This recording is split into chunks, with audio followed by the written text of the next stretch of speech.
Il sera officiellement inauguré dans quelques semaines, mais il trône déjà majestueusement en plein centre-ville, juste derrière l'hôtel de ville de Minzik. Le centre culturel Odzamboga de Zok est un édifice pensé et construit par le docteur Andrew Crépin-Godok pour garder intact et pérenniser l'héritage du peuple écan. Le nom Zok n'a pas été choisi au hasard puisque le centre se situe sur ce qui était un petit village de la tribu Esibi avant de devenir au fur et à mesure la troisième ville de la province du Wollontem. Une partie de l'histoire nous est ici contée par un représentant de cette tribu, aujourd'hui installé à Nambong, à la sortie de Minzik, sur la route d'Oyem. Effectivement, il est situé à Zok. Zok est un village Esibi. Et quand je le dis, c'est en connaissance de cause que je vous le dis. Je le dis en connaissance de cause parce que je suis de Zok. Et ce sont mes parents qui ont fondé ce village. Effectivement, le village de Zok a été fondé avant les années 1908. Parce que c'est en 1908 que les populations de Zok voient pour la première fois l'arrivée des Blancs. Et quand les Blancs sont arrivés, il y a eu un traité. Et ces Blancs ne sont pas venus directement à Zok. Parce que là, il faut d'abord relever cet équivoque-là.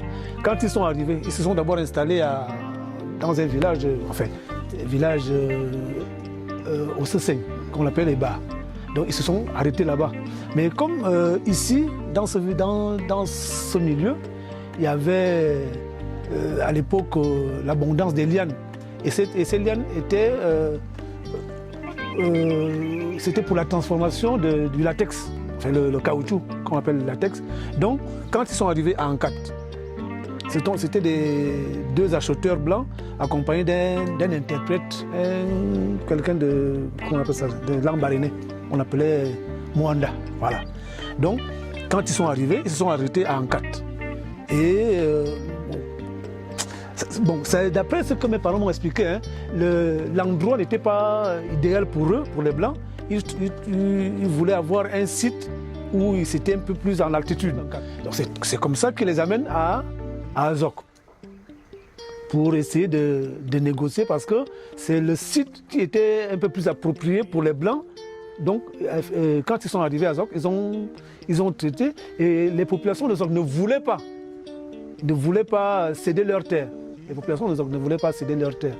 C'est comme ça qu'en 1909, voilà. En 1909, quand ils reviennent, là c'était sous la supervision de Pierre Savourian de Brazza. Et à l'époque, comme les spéculations de la Première Guerre mondiale tournaient déjà, et il fallait un site où les Français voulaient mettre leur première base militaire. Et c'est comme ça qu'ils ont profité de la présence de ces colons qui venaient de temps en temps s'approvisionner en caoutchouc. Donc, ils ont profité de leur présence dans les parages pour négocier avec les populations de Zok. Donc, c'est comme ça qu'en 1909, ils sont finalement tombés d'accord pour céder leur terre ici. Parce que là, il y a même une souche de figuier quelque part là.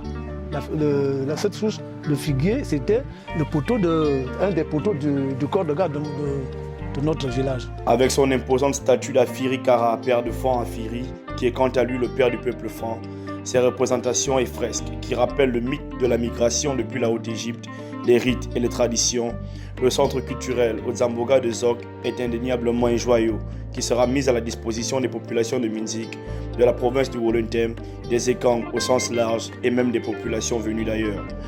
Une salle polyvalente, une arène pour toutes sortes d'activités culturelles. Marius Bekale a même déjà des idées pour transmettre ses connaissances aux plus jeunes.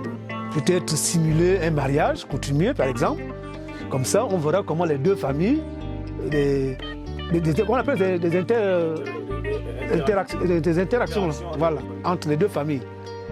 Donc on peut aller même jusqu'au dessert, en fait, il y a beaucoup de choses que la jeune génération doit apprendre. Et moi, je pense que ce site est vraiment approprié pour ce genre de choses. La flamme demeure allumée et il faut la garder en l'état. C'est le pari du docteur Andrew Crépin-Godok qui contribue par son investissement à maintenir le sentiment de fierté du peuple écan.